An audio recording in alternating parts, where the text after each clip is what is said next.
एक बार की घटना है। महात्मा बुद्ध के सबसे प्रिय और करीबी शिष्य आनंद एक बार कहीं जा रहे थे। तभी रास्ते में उन्होंने देखा कि एक व्यक्ति एक चट्टान के ऊपर बैठकर रो रहा है। ये देखकर आनंद वहीं रुक गए और उस व्यक्ति के पास जाकर उसके दुखी होने का कारण पूछा। वह व्यक्ति अपने आंसू पोंछते हुए बोला, मैं यहीं पास के ही गांव का रहने वाला एक बदनसीब व्यापारी हूँ। मैं जो भी काम करता हूँ वह खराब हो जाता है। व्यापार के चक्कर में मैंने अपनी माँ और पत्नी के गहने गंवा दिए, अपने परिवार को खो दिया और यहाँ तक कि अब तो मेरा घर और खेत भी गिरवी रखा है। मुझे तो लगता है कि मेरी किस्मत ही खराब है। उस व्यक्ति की बात सुनकर आनंद बोले, तुमसे किसने कहा कि तुम्हारी किस्मत खराब है? जरा मैं भी तो जानूं कि तुम्हारी किस्मत में क्या खराबी है। व्यक्ति बोला, पहले मैं खेती करता था लेकिन हर साल उसमें घाटा होता था। कभी सूखा हो जाता तो कभी ज्यादा बारिश से फसल खराब हो जाती है। कभी आवारा पशु फसल को नुकसान पहुंचाते हैं तो कभी तरह तरह की बीमारियां फसल को बर्बाद कर देते। खेती से मेरे परिवार का गुजारा ठीक से नहीं चल पा रहा था, जिससे परेशान होकर मैंने खेती करना बंद कर दिया और व्यापार करने का निश्चय किया।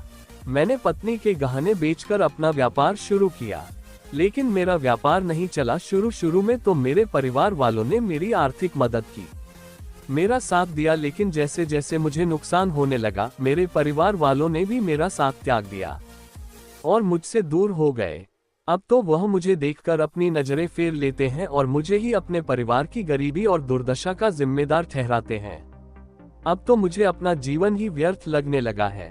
अक्सर मेरे मन में ख्याल आता है कि अपना जीवन ही खत्म कर लूं और मैं आज यहाँ आत्महत्या करने ही आया था, लेकिन हिम्मत नहीं जुटा पाया, इसीलिए इस पत्थर पर बैठकर रो रहा था। दूसरी तरफ मेरा एक मित्र है, हम दोनों ने एक ही साथ व्यापार शुरू किया था, लेकिन वह आगे निकल गया और मैं पीछे रह गया। मेरी इस असफलता की वजह से वह हर समय मुझे नीचा दिखाने का प्रयत्न करता रहता है और वह अक्सर मेरे घर आकर अपनी सफलता की बातें करता है।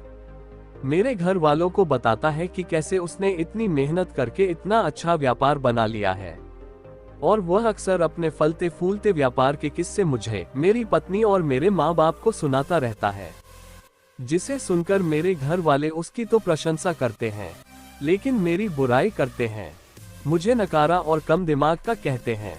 मेरी पत्नी और माँ मुझे बात बात पर ताने मारती है, जिससे मुझे बहुत दुख पहुँचता है और कई बार खुद की नाकामयाबी पर क्रोध भी आता है, लेकिन मुझे समझ नहीं आ रहा कि मैं क्या करूं। ये सुन भिक्षु आनंद ने पूछा, तुम्हें किस बात का दुख होता है, अपने असफल होने का या फिर मित्र के सफल होने का? सवाल सुनकर वह व्यक्ति एक पल के लिए सोचने लग गया, फिर बोला, अगर सच कहूं तो मुझे अपने असफल होने का उतना दुख नहीं होता जितना कि मित्र के सफल होने का होता है। भिक्षु आनंद ने अगला प्रश्न किया, अगर तुम्हारा मित्र व्यापार में असफल हो जाता और तुम सफल हो जाते तो क्या तुम खुश होते? व्यक्ति ने कहा, हाँ, मुझे बहुत खुशी होगी। आनंद बोले, इसका मतलब कि तुम्हारी खुशी तुम्हारे मित्र पर निर्भर करती है। अगर वह चाहे तो तुम्हें खुश कर सकता है और अगर वह चाहे तो तुम्हें दुखी भी कर सकता है। तुम स्वयं से ना तो खुश हो सकते हो और ना ही दुखी हो सकते हो। भिक्षु आनंद की बातें सुनकर व्यक्ति कुछ देर के लिए सोचने लग गया और फिर बोला, आपकी बातें सुनकर मुझे कुछ आशा बन रही है। तभी भिक्षु आनंद ने कहा, जब हम किसी से आशा बांध लेते हैं तो उस पर निर्भर हो जाते हैं, फिर हमारी खुशी और दुख भी उसी पर निर्भर करने लगते हैं। इसीलिए सबसे बेहतर है कि तुम स्वयं से आशा बंद हो। जब तुम ऐसा करोगे और साथ ही पूरी मेहनत और ईमानदारी से काम करोगे तो तुम्हें सफलता अवश्य प्राप्त होगी। तुम्हें लगता है कि तुम्हारा मित्र तुम्हें नीचा दिखाने आता है, दुखी करने आता है।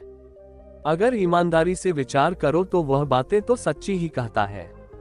वह अपने संघर्ष और अनुभव की बातें बताता है, तो उन बातों से बहुत कुछ सीख सकते हो।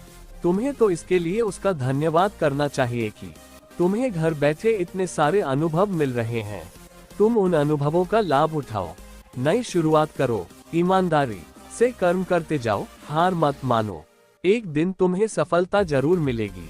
आज तुम जिसे अपना बुरा वक्त या बुरी किस्मत कह रहे हो, एक दिन ये बदल जाएगी और इसी के साथ तुम्हारे सोच और विचार भी बदल जाएंगे और देखना जब तुम्हारा अच्छा समय शुरू हो जाएगा, तब तुम्हारा मित्र भी तुम्हें अपनी सफलताओं की कहानियां नहीं सुनाएगा, तब वह तुम्हें अपनी असफलताओं और परेशानियों की बातें सुनाएगा, ताकि तुम उसकी बातें सुनकर भ्रमित हो जाओ, तुम्हारा आत्मविश्वास डगमगा जाए और तुम गलत निर्णय ले सको।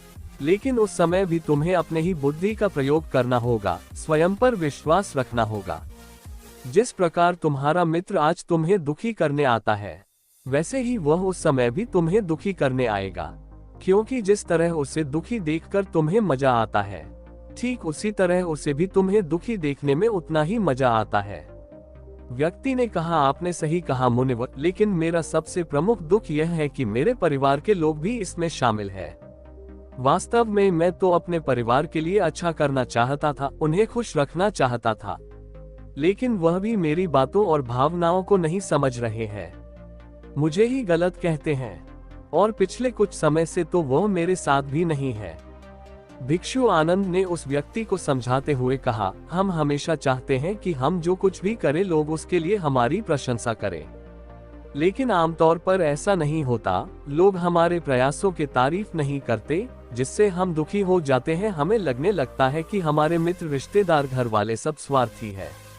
लेकिन अगर तुम किसी को अपना परिवार मानते हो और उसके लिए कुछ करना चाहते हो, तो फिर तुम ऐसा क्यों सोचते हो कि तुम दूसरों के लिए कुछ कर रहे हो? वास्तव में तुम अपनी खुशी के लिए कुछ कर रहे हो, क्योंकि उन्हें खुश देखकर तुम्हें खुशी होती है। अगर ऐसा करते समय यह मानकर चलते हो कि तुम दूसरों के लिए कुछ कर रहे हो, तो तुम दुखी रहोगे। लेकिन अगर तुम्हें लगता है तुम स्वयं के लिए कर रहे हो, तो तुम खुश रहोगे, क्योंकि जब हम स्वयं के लिए कुछ करते हैं या करना चाहते हैं, तो हमें इसके लिए सांत्वना की जरूरत नहीं होती। भिक्षु आनंद की यह बातें सुनकर उस व्यक्ति के चेहरे के भाव पूरी तरह से बदल गए। उसने कहा, आप सही कह रहे हैं मुनिवर, मैं समझ गया कि अब तक मेरी किस्मत इसीलिए खराब थी क्योंकि वह दूसरों के हाथों में थी, लेकिन अब से मैं अपनी किस्मत को अपने हाथों में रखूंगा, फिर से प्रयत्न करूंगा, पूरी लगन और ईमानदारी से काम करूंगा, और जब तक सफलता नहीं मिल जाती चैन से नहीं बैठूंगा। उस व्यक्ति की बात सुनकर भिक्षु आनंद मुस्कुराए और उसे एक छोटी सी डिबिया देते हुए कहा, इस डिबिया को हमेशा अपने साथ रखना। इसमें एक ऐसा मंत्र है जो तुम्हें किसी भी दुख से भी बाहर निकाल लेगा, लेकिन इस डिबिया को तभी खोलना जब तुम्हारे सारे रास्ते बंद हो जाए, कोई उम्मीद नजर ना आए और तुम्हें लगने लगे कि सब व्यर्थ है, ये दुनिया व्यर्थ है और यहाँ रहना भी व्यर्थ है। व्यक्ति ने भिक्षु आनंद का धन्यवाद किया और उस डिबिया को लेकर अपने घर वापस आ गया। उसने नए उत्साह के साथ दोबारा अपने व्यापार की शुरुआत की और इस बार उसका व्यापार चल निकला। अपनी मेहनत और लगन के बल पर बस कुछ ही सालों में वह एक महान व्यापारी बन गया। उसके परिवार वाले भी उसके साथ आ गए और उसका जीवन बहुत ही सुख, शांति और समृद्धि के साथ बीतने लगा। लेकिन समय और किस्मत के खेल को आज तक ना कोई समझ पाया है और ना कोई समझ पाएगा। ये सदा एक जैसा नहीं रहता, ये बदलता रहता है। उस व्यक्ति के जीवन में भी बदलाव आया। वह व्यक्ति जिस राज्य में रहता था, उस राज्य पर बगल वाले राज्य के राजा ने हमला कर दिया। उस हमले और लूट मार में उस व्यक्ति का सारा धन भी लूट लिया गया। उसकी दुकानें और घर सब जला दिए गए। जान बचाने के लिए वह अपने परिवार के साथ वहां से भाग गया। व्यक्ति अपने परिवार के साथ कई दिनों तक इधर उधर भटकता रहा। वह दाने दाने को मोहताज हो गया। उसका बच्चा बीमार हो गया और इलाज के अभाव में बीमारी से बुरी तरह तपने लगा। ये देखकर उसका हृदय चित्कार कर उठा। उसके पास अपने बेटे के इलाज और परिवार को खिलाने के लिए धन के नाम पर एक सिक्का भी नहीं था। वह बुरी तरह से टूट गया। ऐसे में उसे एक बार फिर से निराशा ने घेर लिया। उसे लगने लगा कि उसका जीवन व्यर्थ है, सारी दुनिया व्यर्थ है। लेकिन तभी अचानक उसे भिक्षु आनंद द्वारा दी गई डिबिया की याद आई। उसने बहुत ही उत्सुकता के साथ उसे खोला। उस डिबिया के अंदर एक पर्ची रखी हुई थी। उस पर्ची पर कुछ लिखा हुआ था। उस पर्ची को देखकर उसकी आंखों के सामने छाया हुआ निराशा का अंधेरा छट गया और वह एकदम से मुस्कुरा कर उठा। उस पर्ची पर लिखा था, ये वक्त भी गुजर जाएगा। दोस्तों, ये कहानी हमें सिखाती है कि समय के खेल को समझना संभव है। ये हमेशा बदलता रहता है। इसीलिए बुरी परिस्थितियों में हमें अत्यधिक निराश नहीं होना है। आत्मविश्वास बनाए रखना है क्योंकि समय बदलता जरूर है। आज बुरा है तो कल अच्छा भी जरूर आएगा। दोस्तों, इसी तरह और भी मोटिवेशनल कहानी देखने के लिए आप हमारे आदिदेव ज्ञान चैनल को लाइक, कमेंट, शेयर और सब्सक्राइब करें। धन्यवाद दोस्त। नमो बुद्धाय।